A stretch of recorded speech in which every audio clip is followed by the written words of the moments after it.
Moving on to the next panel discussion for the day. The topic is AI and entertainment, opportunity, ownership, and India's path forward. May I request Mr. Saad Jamal, founder and chief executive officer, Serri AI, who will be moderating this session for us.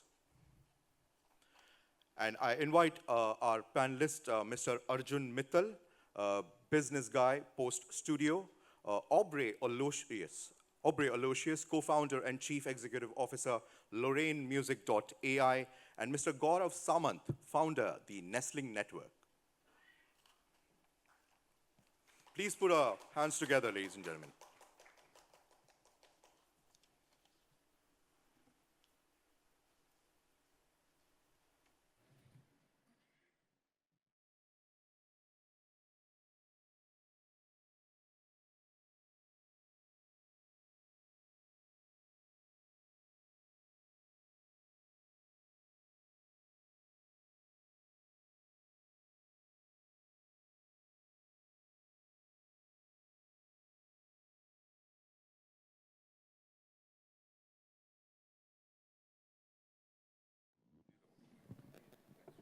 Good afternoon, everyone. Thank you so much for coming over here on a working Tuesday. As I can understand, I'm the only one between you and your lunch. So I'll be brief, and I'll make sure that these guys are brief as well. So I'm Saad, founder and CEO of Serri AI. It's an AI company, but I'll introduce you to a panelist, the people who will be driving the conversations today. So we have Arjun with me. So Arjun is at Postudio, where his official title is the business guy, which I'm told is deliberate. Postudio is a cloud post-production platform which helps in dubbing, captions, and almost everything which you need for post-production. So they have entire operations for post-production streamlined within their SaaS platform. Then we have Gaurav, who is founder of the Nestling network. He has 13 years in gaming and 9 years in esports. And he manages IPs, he manages talent. He has also started educational programs for leading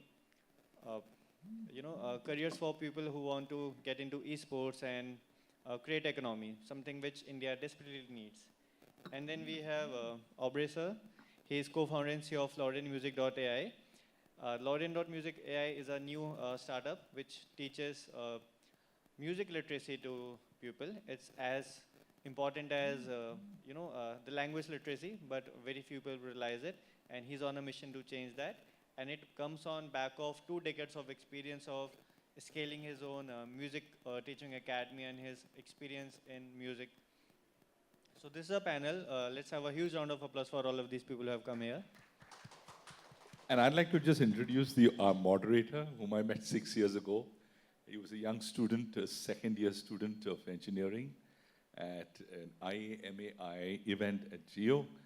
And we had a very interesting conversation on the intersection of music, education, and technology, AI, which we were adapting at that time. It was an R&D company that my company was. And it's such a joy to see him moderating this session. Thank you so much, sir. And thank you so much, IMAI, for giving me this opportunity so young in my career. So there are too many things which we can talk about, but I think that we should start with something very specific. So one of the key things which I was discussing with Arjun before the panel was how the micro drama wave has just suddenly come up out of nowhere. And it is one of those aspects where the entertainment industry is not assisted by AI, but it's in a way dependent on AI. Because you have like hundreds of episodes, 1 to 3 minutes each. And how are you able to keep up with the high pace of rapidly developing stories, pushing those episodes out? So there has to be so much of post-production which has to be very rapid, which his platforms takes care of. So the first question is for you, Arjun. You sit inside the post-production pipeline for these platforms. Walk me through the production calendar for a 100-episode vertical season. Which steps are machine only now, and where is human still a bottleneck you genuinely cannot remove? Oh, sorry, that was a question. Sorry. I'll firstly introduce myself. I do not come primarily from a content entertainment background. I come from a private equity background, wanted to invest in Postudio, but unfortunately we lost the deal to another VC. That's how the ecosystem operates. With Saad, again, a bright young chap, asking me a very important question, because microdrama, we've seen the attention span with a lot of people coming down to Instagram Reels, right? Because we don't have TikTok here. So very interestingly, I jotted down a few gobsmacking stats for you guys. For microdrama, China in 2024, it was a $7 billion market, right? It grew 35% year on year, and for the first time, it overtook the mainland China cinema. And that explains how short the attention span is, right?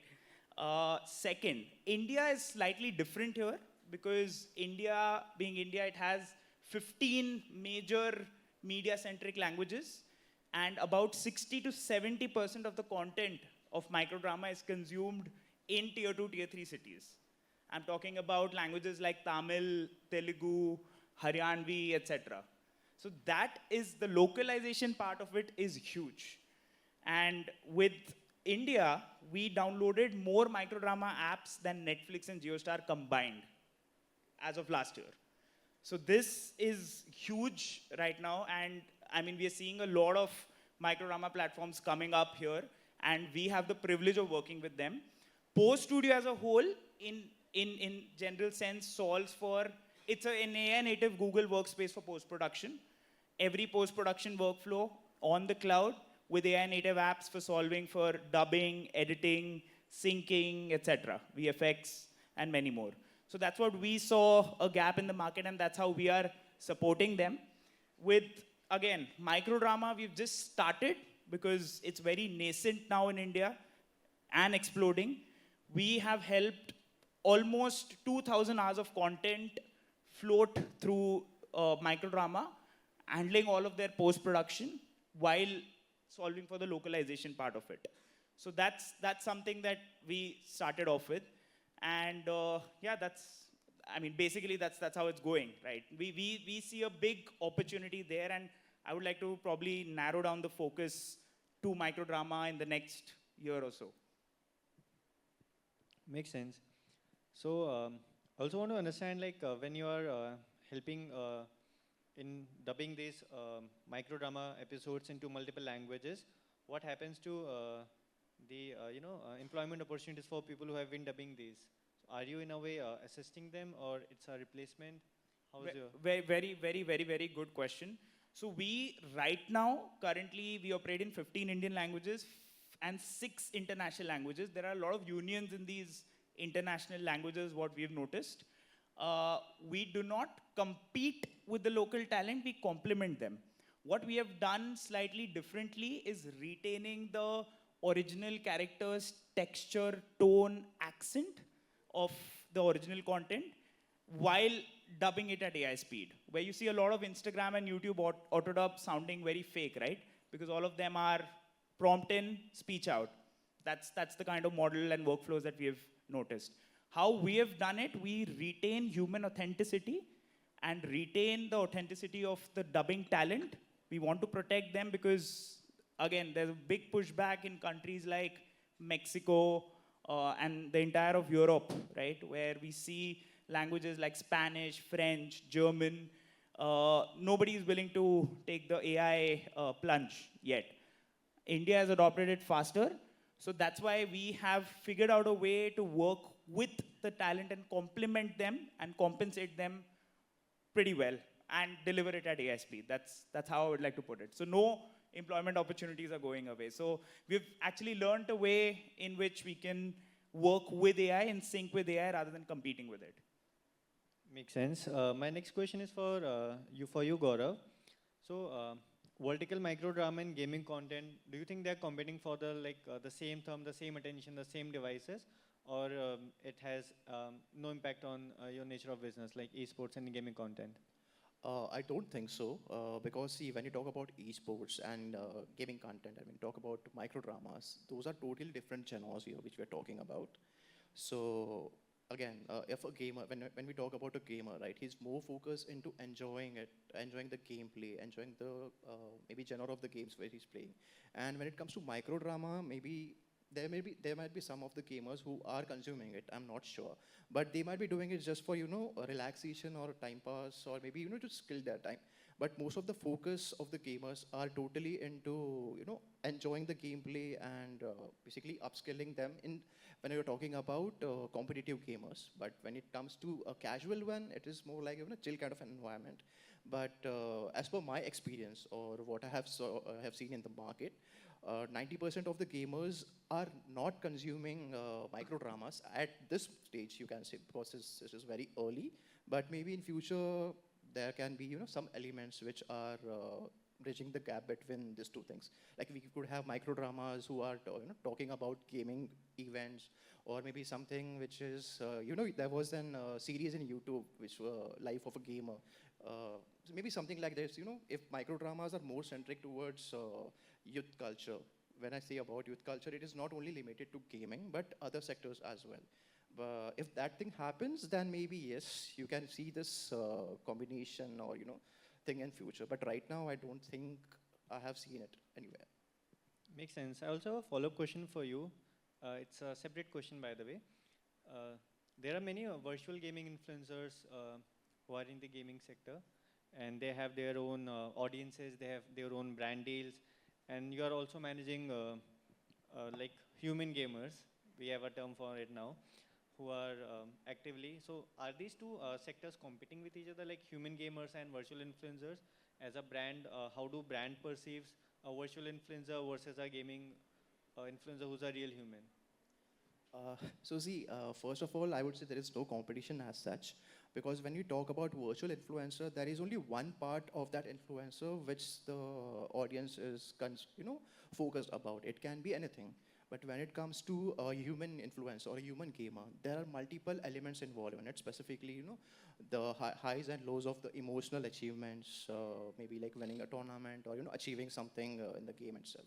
So both of them are, I can say, a part of same industry, same coin, but there is no competition as such. Because, see, you can't compete Sachin Tendulkar with some, AI-generated Sachin Tendulkar or Virat Kohli or something like that. So this is the difference which we are looking at. Yep. So what's brand's perception of these AI virtual influencers? How are brands looking at them? How are they, I mean, are you working with any brands who are investing or paying in their budgets to these virtual influencers? In India, no, because in India, again, still it is very new when it talks about virtual influencers, and the influencers which are in India right now, they are not at that scale, first of all. Also, the content which they have is not up to the mark, specifically for the brands, you can say. So, personally, we are not working with any of the AI influencers, and I would prefer not to, at least until and unless the content quality doesn't improve. We are more focused or more happy into traditional influencers or investors. Influencers and gamers. My bad, because actually we are actively looking for raise investments, so by default aa jata hai. Sorry for that. Everybody needs money, right? Definitely, yeah. Yeah, we are actually catching up after this. He comes from a venture capital background and private equity as well. So anybody who wants to raise money, here's your guy. Boss, now I've shifted to business guy, right? Officially, so business guy, it's intentional. So there's no role defined, right? I joined in as a small, have a small stake in the company, and now I'm just figuring out what to do. That's it. All right, sure.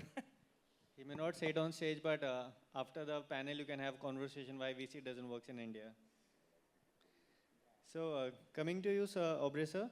So most of this conversation is about how AI is helping people create more and more. So now the line between consumer and creator is dissolving, and you're trying to make a major push towards it by teaching people music literacy and using AI to do that. So I wanted to understand what do you think will happen when more and more people get in, start creating music? How do you feel AI will play a role in this? In fact, AI is already playing a role in this. Thanks for that question, Saad. You see, if we have looked at where the government is going in terms of policy, and an indication was the last budget announcement of the Honorable Finance Minister.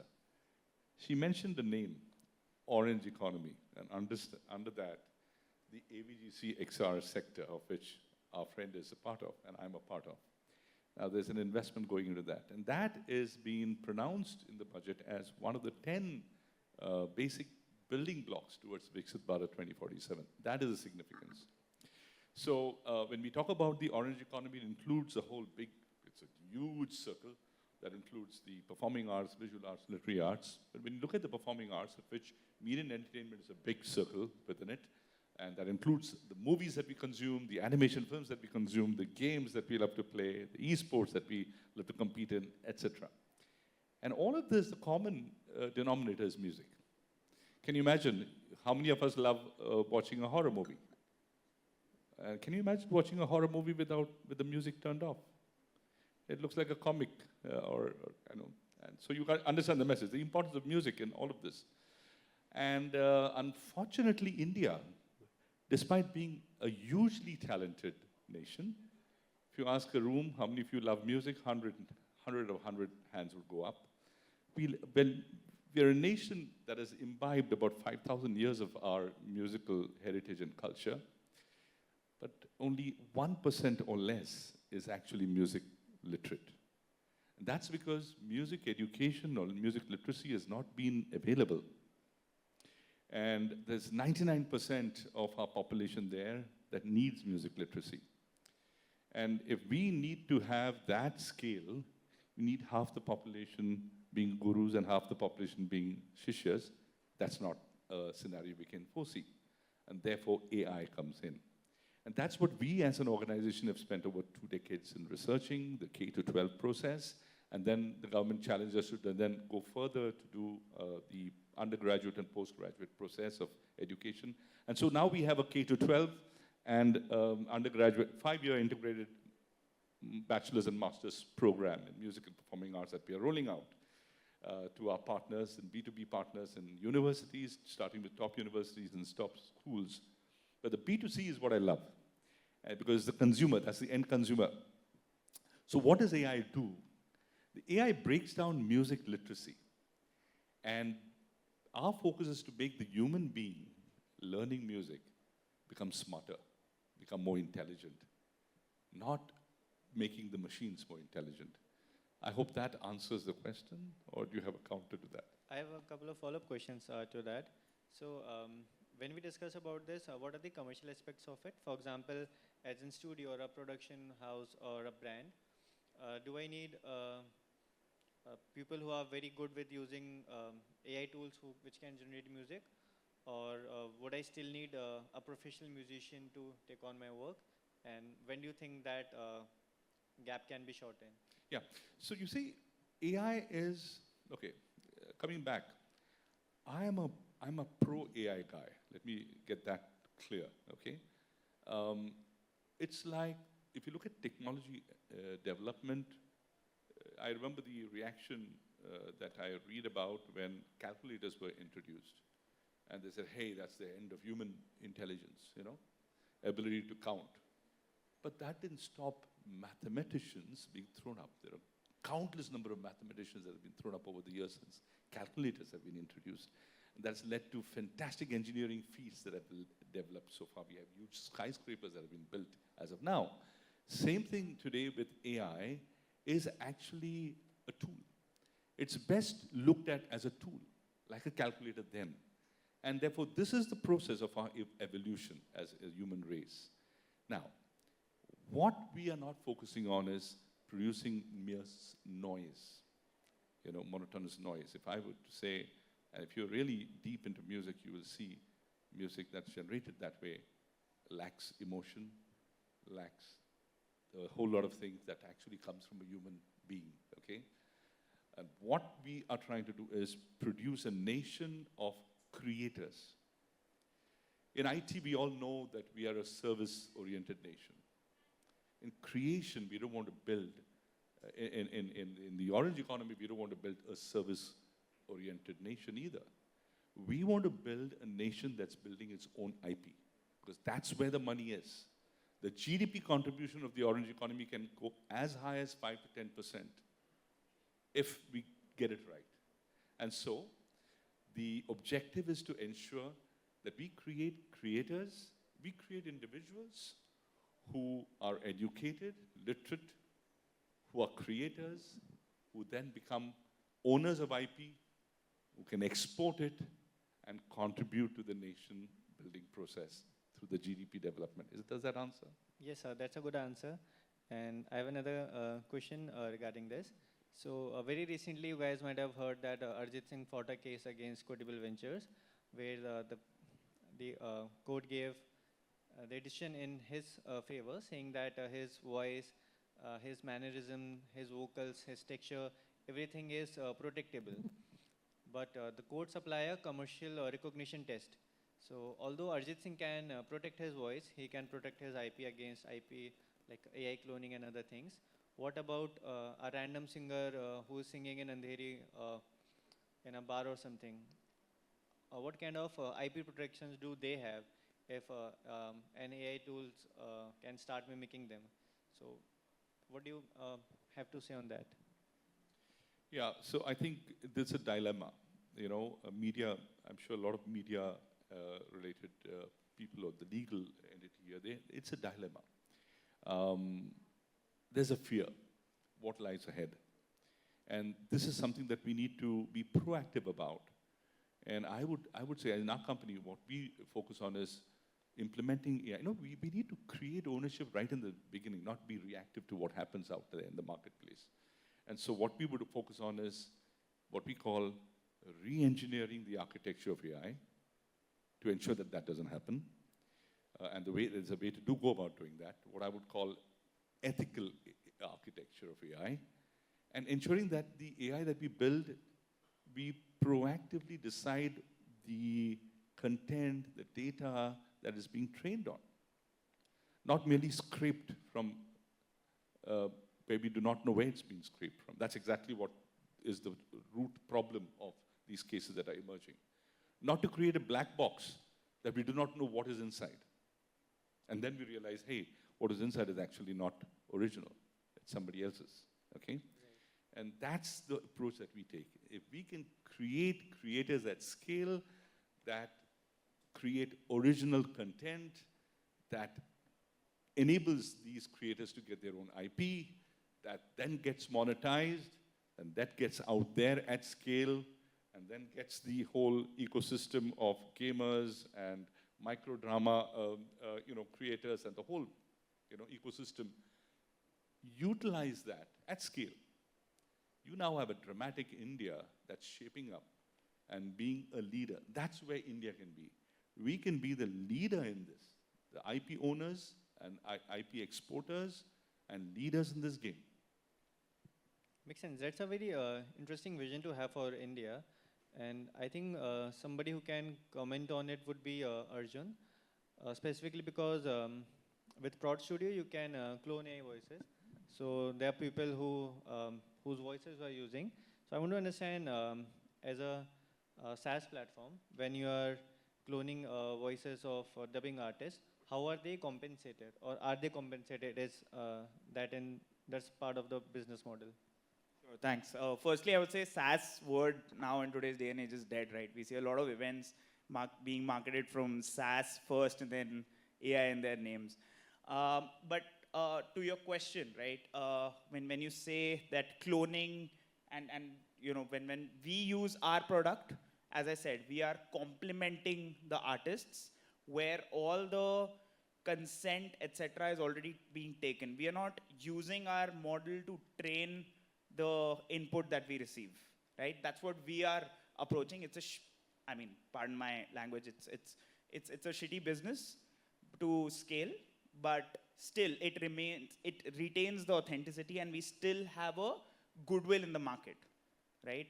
Where people are willing to partner up with us. That's the approach that we have taken. There are a lot of products in the market, and you call all the AI labs, right, that are there. They're training data with more and more primary research and whatnot. That's that's one part of it. But then the rappers, right, so-called rappers that everybody is AI rapper, like every product company is in today's day and age, we have to play it smart where we retain the authenticity of the original talent. That's where the real moat will be. From what I see is that going forward, SMEs and the value of art and focused art will be immense. Original art will be immense because you can't replace that right now. At least right now you can't replace that. But let's see how it goes. So that's my 2 cents on it. Cool. I have a question for all of you, and this time I'll start with Gaurav, sir. So basically, whenever the discussion is about AI, the follow-up discussion happens to be about the employment opportunities. And almost every AI leader I've ever heard speak in a conference or in a meeting is very defensive about it. They have very tall claims about what the AI technology can do. And then they're also very humble about, no, it cannot replace a human. So I want to understand why is there so much of political correctness and defensiveness when it comes about AI replacing human jobs? Because we all know it's somewhere going to happen, and it will unfortunately happen to people who deserve those jobs the most. So are we not being honest about the capitalistic nature of our jobs, or is it that as a leader you have to be very politically correct when you're on a global stage? This is a very good question, Saad. I would say we have to evolve with time, right? So, for example, since you said, there were multiple people who lost their job because of the AI cycle. Same thing happened with when computers were introduced, right? So, it's rather than complaining about it, like we are losing the job because of AI or this or that. We can look at AI as a tool to upskill yourself. So, for example, if you are able to, upskill via using multiple AI tools, you are in a very secure place. So, like for example, if before AI, if you wanted to do a task which was supposed to take 10 days, 15 days, 20 days, with help of AI, maybe or AI upskilling, you can do the same task in maybe a couple of hours or maybe a couple of days.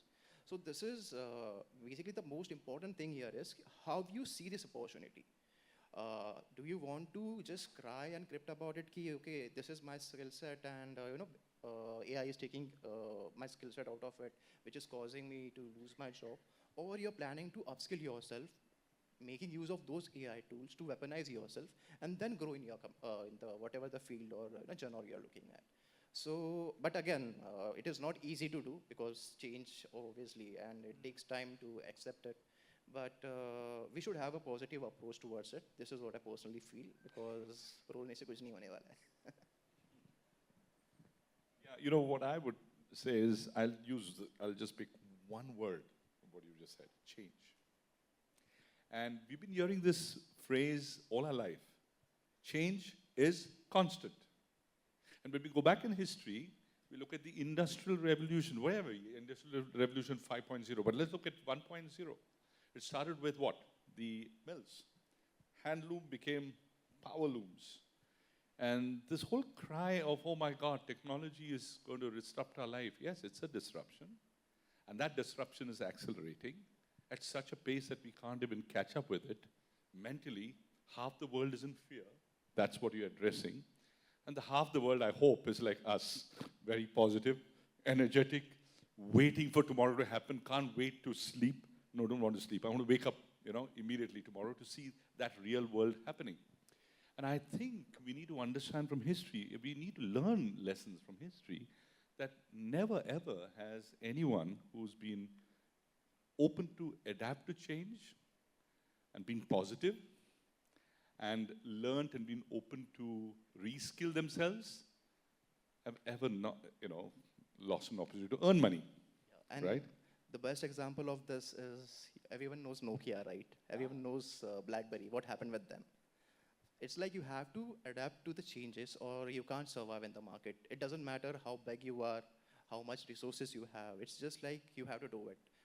As Sir said, the only thing which is constant is change. And you can't do anything for it. So I think the whole takeaway is for us to be positive.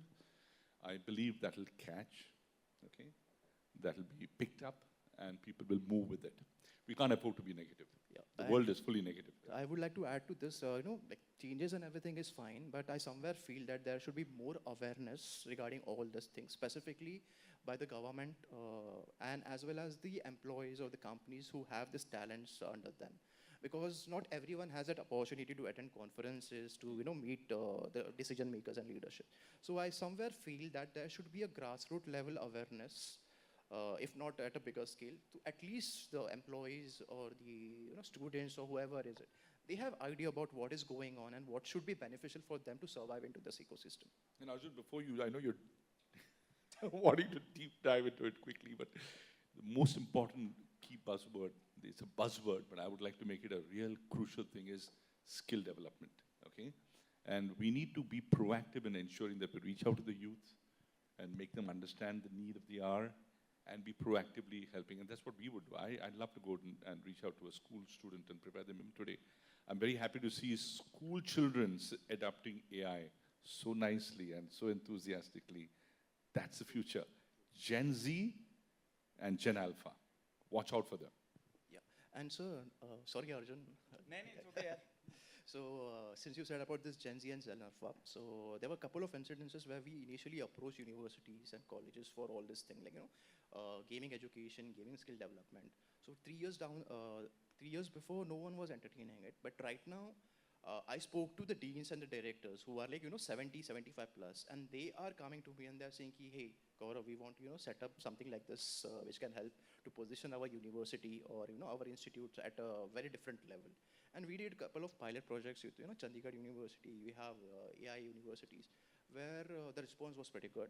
And it is not only the Gen Zs who are looking into it, but even the boomers and the millennials. They are also getting an idea about we should have, or at least we should have idea about this. So our positioning is different. What we are doing is different, and it can help us to grow our institutes as well. So it's not only limited to Gen Z, I feel.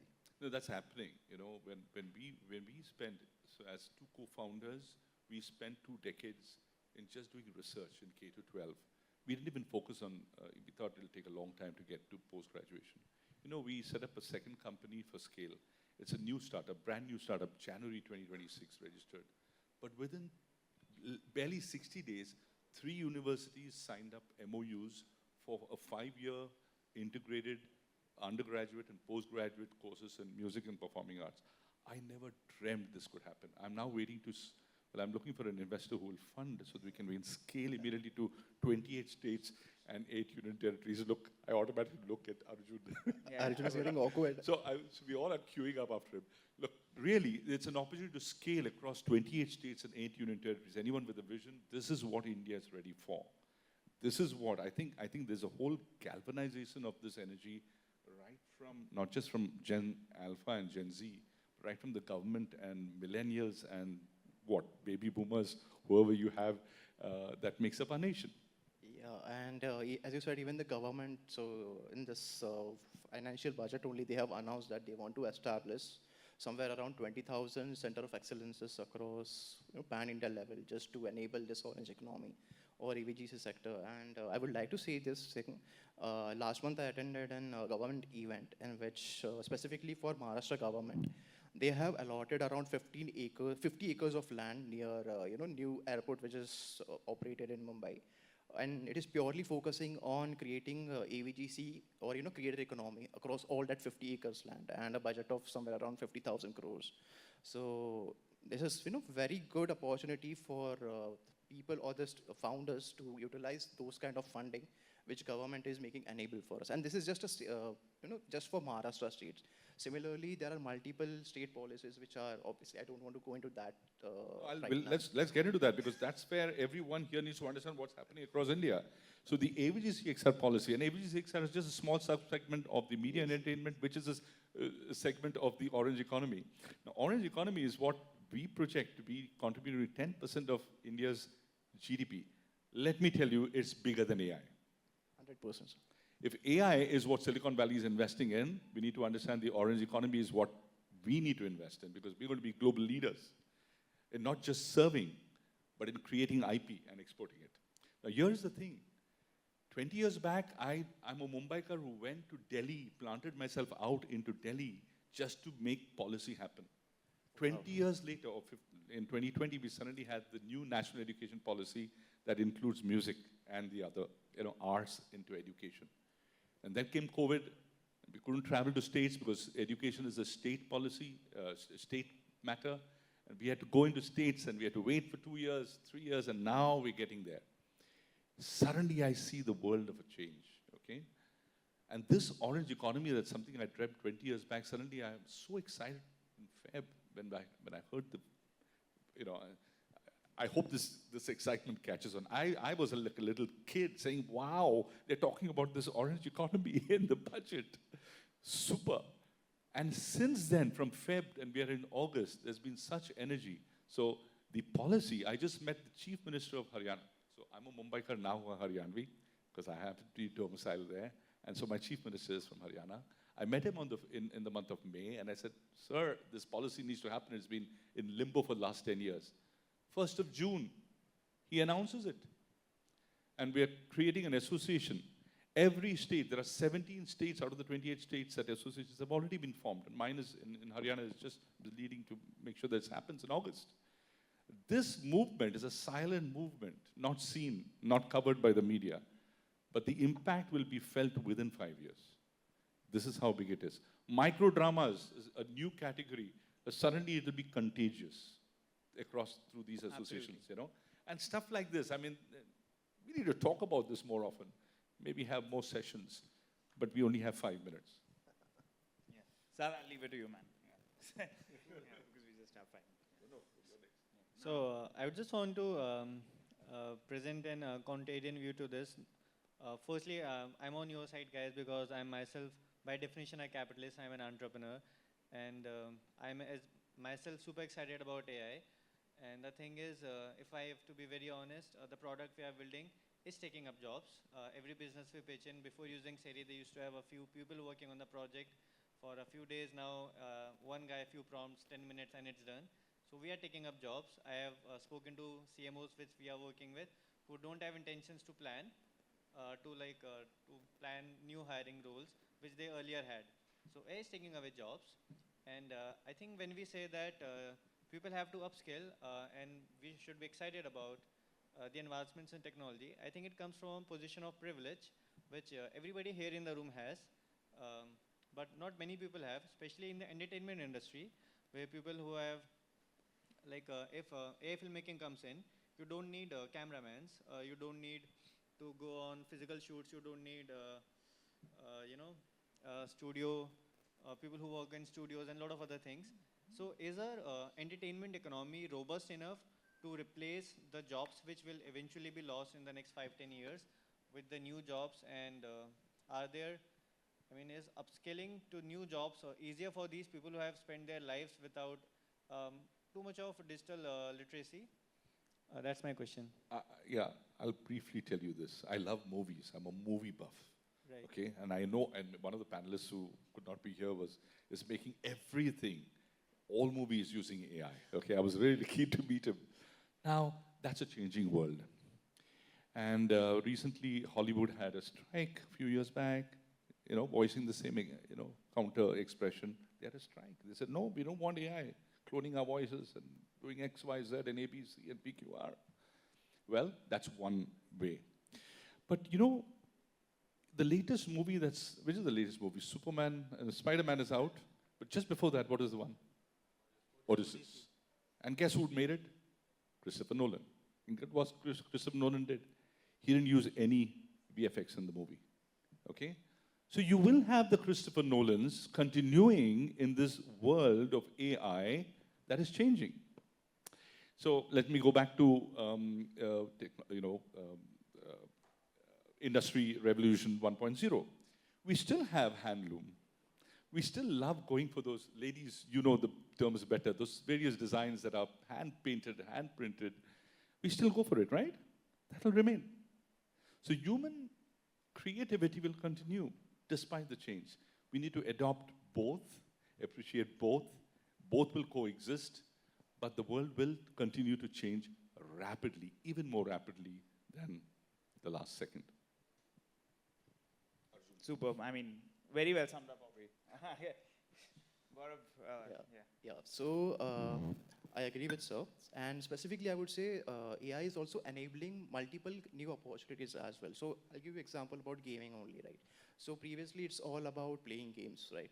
But after the retirement, players switched to shoutcasting, production. Similar way in AI also, like there are. I agree there are certain jobs which are not existing right now, but there are new jobs as well. Like you have prompt engineering degree, then you have game development via AI. So traditionally, if you want to develop a game or code, it used to take years and years. But right now, if you're using AI, it's shortens your entire production budget, production plan. So see, everything as so said, change is supposed to be happen. It's just like we have to see how we can utilize it and how we can fit ourselves into those change. And I would like to add one thing, right? As I think Aubrey mentioned, like everybody has to produce content, and that is what is India's way forward, because the only strength we have is population, right? And everybody, if you see, the likes of Nikhil Kamath and Zerodha is now a content company first than a fintech company, right? So everybody has to be a content company, and you can't eliminate the need of AI out of it, right? Because we've seen firsthand where a lot of companies are producing content with AI, but again, there's a fine line of prompting and continuous prompting, using a lot of tokens and optimizing for it. We're not still there yet. It's not a, alu dalo, sona niklega type of mechanism right now, but still, we are on that path, and that's what we have to look forward to as India grows and a lot of people become content creators. I think that's the time. Yeah. That's our cue. Yeah. So thank you so much, my co-panelists. Thank you so much, everyone. Thank you so much, everyone in the audience. I hope the only closing remark we can have is there are too many questions, too many opportunities, too many challenges in the new AI world for entertainment and every other industry. And it's important that we keep asking these questions and have some answers for them. Thank you. Maybe we can take a couple of questions if we have time.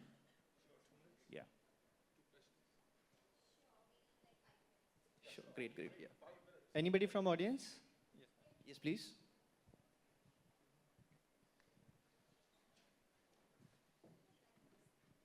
Hi guys, my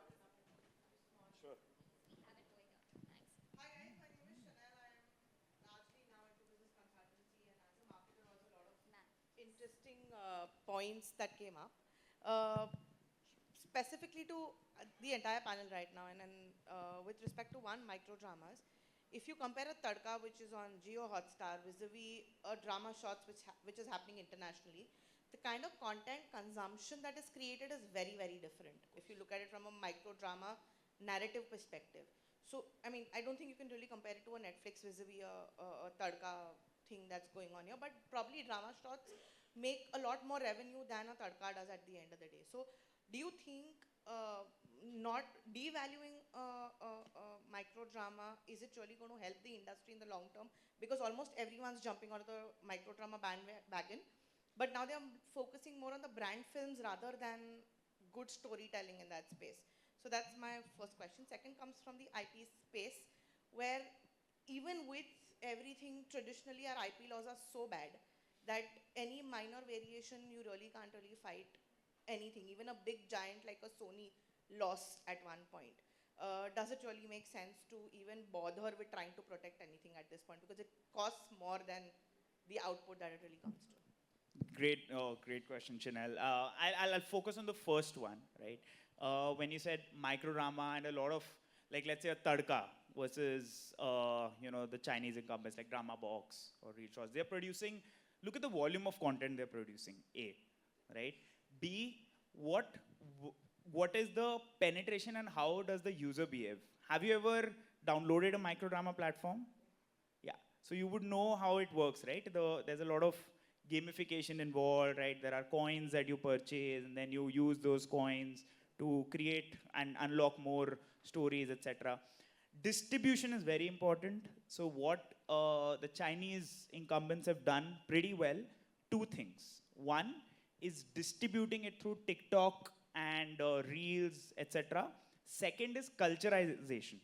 And what does culturalization mean for the broader audience is, let's say I'm a Chinese guy. I want to localize my content in the States, but English from a Chinese guy versus English from an American guy, a white guy, sounds different. That's culturalization, right? So two things the world is doing right now are the volume of content that they're producing, the distribution that is solved, and culturalization. That's what they've played pretty well on. Geo Tadka is India focused. And when I said India, 65% of the microdrama is consumed in tier 2, tier 3 cities, where local languages are a huge part, right? Personally, we are also working with Tadka for solving the same. But again, this is just for India. We have to look at the more global landscape, right? And that's where the real value add is. Devaluing wouldn't make sense. I feel we are really gun-go on microdrama as an organization, and so does the stats say, right? It's just exploded. So yeah, that's how I would like to put it. Sorry to interrupt. We are Just really second- pressed for yeah. time. Sure. Just quickly, let me finish your second point. Okay, Yeah. Probably we IP. can just take it off. Very important point, sir. IP generation is what is going to add to our GDP. Okay, and it is better to be proactive than reactive. And therefore, unlike Sony, which all of us will react to, we need to be proactive in terms of how do we plan to create our IP. Any content which does not have IP or is borrowed IP, like for example, you make a film, but then you take somebody else's IP and bring it down, brings your value of your created IP to zero. It's worth re-engineering the whole process, be proactive, plan ahead before you start even producing the script. Sure. Thank you. Thank you so much, everyone.